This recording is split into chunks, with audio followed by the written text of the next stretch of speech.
ग्रहण करेंगे। और आज इंद्र ने विशाल बरसात करी मूसलाधार, तो कन्हैया ने अपनी कन की उंगलिया पे धारण कर लिए और जितनी बरसात हुई मूसलाधार सब गिरिराज पर्वत के ऊपर ही हुई है। वो गिरिराधरण भगवान की जय। यशोदा मैया ने कही देखो इतने दिन बीत गए, कन्हैया बैठो ना है और देखो अपनी कन की उंगलिया पे धारण कर रहे हो है।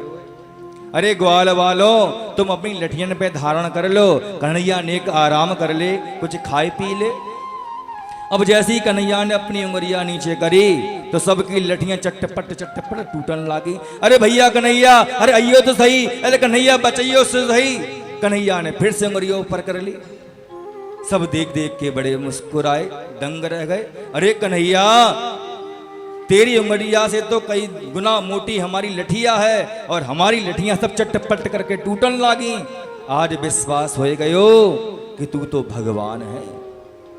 कन्हैया कहने लागे अरे हम कहीं भगवान ना है भाई, गोवर्धन महाराज ने हमको ऐसो वरदान दे दियो है कि जो हमें टकटकी लगाए के देख है बाको आदो बल हमारे अंदर आ जाए। कन्हैया ने ग्वाल बालों को समझाने के लिए ये बात कही। अब ग्वाल बाल जो थे कन्हैया को देखें और अपने शरीर की तरफ देखें, बार बार देखें। अरे कन्हैया तभी तो हम कहें हमारी मैया इतनो माखन मिश्री खवाबे हैं, इतने हट्टे कट्टे हो गए, हमारो जो बल है जाए कहाँ रहो है। कन्हैया तूने हमारी शक्ति चुरा ली। अरे कन्हैया तूने चोरी को काम कब से शुरू कर दियो है? माखन चुरा तो तू, लेकिन तूने हम सखाने की शक्ति को चुरा लियो। कन्हैया ये बात अच्छी ना है। कन्हैया मुस्कुराए। कन्हैया ने कही शक्ति ना चुराते तो अपनी कन की उंगलिया पे गिरिराज धारण कैसे धारण कर पाते।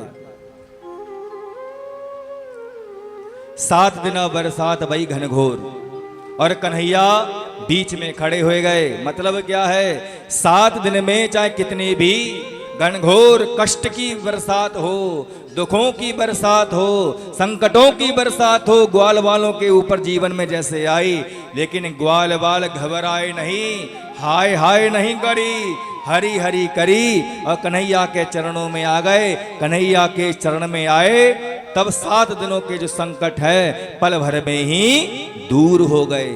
कहने का तात्पर्य है जीवन में कितने भी संकट आ जाएं, जैसे ग्वाल वालों के ऊपर मूसलाधार रूपी संकट आया, लेकिन ग्वाल वाल कन्हैया को साथ में लेकर आए तो जीवन के सारे संकट दूर हो गए। बोले कृष्ण कन्हैया लाल की जय। 7 दिन बरसात जब हो गई, अब बरसात होने के बाद क्या हुआ, गिरिराज पर्वत को जैसे उठाया था वैसे ही धरती पर रख दिया।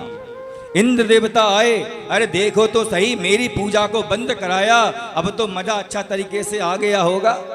इंद्र देवता आए तो देखते क्या है कि ब्रजमंडल में तो धूल उड़ रही है, पानी की एक बूंद ना है।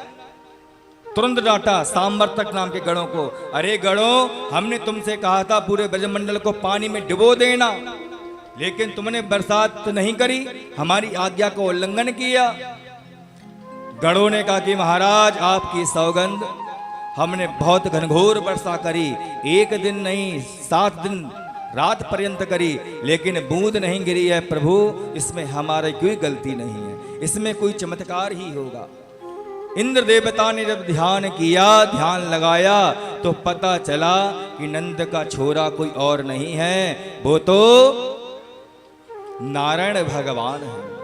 अब तो बड़ी अपनी गलती का एहसास हुआ, अरे मैंने तो ब्रजवासियों को इतना कष्ट दिया, मैंने तो अपने प्रभु के लिए इतना कष्ट दिया, ये तो अच्छी बात नहीं है, मेरे इतने अपराध कैसे क्षमा होंगे।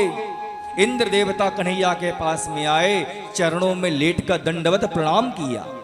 हे कन्हैया हम तुमको प्रणाम करते हैं, हमसे बहुत बड़ी गलती अपराध हो चुका है। कन्हैया ने मुस्कुरा कर कहा ऐसे अपराध तुम करते रहा करो। मतलब कन्हैया ने कहा इंद्र देवता से ऐसे अपराध करते रहा करो, क्योंकि वैसे तो कम मिला करते थे ब्रजवासी हमसे, लेकिन तुम्हारे मूसलाधार वर्षा करने की वजह से अपने ब्रजवासियों के साथ में, गोपियों के साथ में 7 दिन रात साथ में रहना पड़ा। तुम्हारे अपराध के कारण ही ब्रजवासी मुझे 7 दिनों तक देखते रहे और मैं ब्रजवासियों को 7 दिनों तक देखता रहा। हम दोनों का मिलन होता रहा। ऐसा अपराध करते रहा करो। देखने के लिए अपराध है, लेकिन इस अपराध में गोपी ग्वाल वालों का कन्हैया से मिलन भी छिपा हुआ है। इसलिए परमात्मा नाराज नहीं हुए, लेकिन इंद्र देवता को संकोच आया, गिलानी महसूस हुई। इंद्र देवता ने कहा, हे भगवान, मैं आपसे एक बात कहूं।